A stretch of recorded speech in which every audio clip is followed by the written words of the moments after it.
Hello and welcome to Business Line Interview. I'm Ronendra Singh and we are here at the AI Summit 2026. Here with me is Ivana Bartoletti. She's the AI governance head of Wipro. And we would like to ask you, Ivana, like, what do you think of the AI governance that we have in India? In the sense, we don't have stricter regulations here. As per the government, also we are going in a techno-legal way. So, what do you think of this kind of regulations that we have and policies that we have in India, especially for AI? I think there is no one way to regulate AI, obviously. The European Union has got for an ex-ante approach. So looking at what are the potential risks, classifying AI based on risks. The US has got a different approach. States do different things. Now, India has taken an approach which is very pragmatic, Right. which basically say, we have existing legislation. We have, for example, privacy law, we have copyright, we have consumer, we have a right of legislation, and AI does not exist in isolation. So obviously it's subjected to existing laws. Right. We will see whether this legislation is sufficient to deal with artificial intelligence. We will intervene through soft laws, for example, the guidelines on AI, on the responsible AI, and with tools that can help organizations implement governance across their product life cycle. And the techno-legal approach is very important because what it means is that we're looking at full cycle accountability, not Right. just the risks before, Right. but the full-time accountability around artificial intelligence. Is an approach which makes sense, I think, for India, for the global situation we're in, and for the role that India wants to play and has the capacity to play in sort of the global scenario. Right, right. And what about the foundational models or our own models that we still don't have as compared to ChatGPT or OpenAI, or any other models that we have globally? What kind of message do you have for the Indian startups or Indian companies where they are also working on such setting up or starting such kind of foundational models for ourselves? It's a really interesting question. Thank you. And it's interesting because a lot of countries are asking themselves this question. So, do we rely on sort of large corporations have provided us this model, so we develop our own?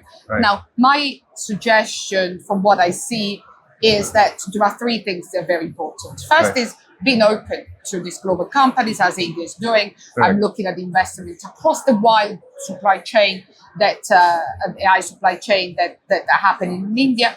Not all models have to be large language models. Right. Smaller models are very important. They function and they can be used Right. for use cases Right. and for applications that work for India, and they can really produce the innovation that is needed.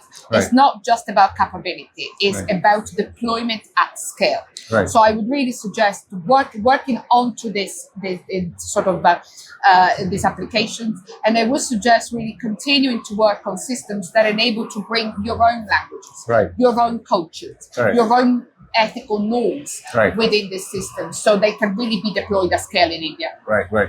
And we have so many women in IT sector today, especially from India. What kind of message do you have for the young entrepreneurs, the young women who are getting into AI and from coders to getting into developing all these models Yeah. and other things? What kind of message do you have for the women power we have? I think I am very impressed because I come from a place where women are 19% of the technical workforce in AI. Okay. India has 43% of women in artificial intelligence. This is very important. Okay. So my advice would be twofold. First, get your voice heard. It's really important to say when we're coding, to be in the room and to identify from our perspective of women, Right. to identify what the potential consequences and impact, which is Right. the name of the summit, the impact of AI will be, Okay. right? Also, my second point is to women in AI, reframe the conversation around governance. Right. Governance is not about risk management, because what happens is that they ask women, help me with the risks, and they ask men, help me with the growth. Right. No? This has to change. Right. So governance of AI means bringing long-term value innovation. Right. So my challenge and my really advice to young women especially is we need women in coding, but we also need women at the top of company boards, at the Right. top of positions in leaderships to decide how we are going to use AI, Right. who is going to develop what, Right. and who is benefiting from Right. it. Right. We need this leadership because representation is brilliant, is very important, but it's not just in the coding workforce. Right. It's also where the decisions are made. And Right. AI is reshaping the world. So Correct. women need to get a very important voice in how the world is going to be reshaped. Correct. Correct.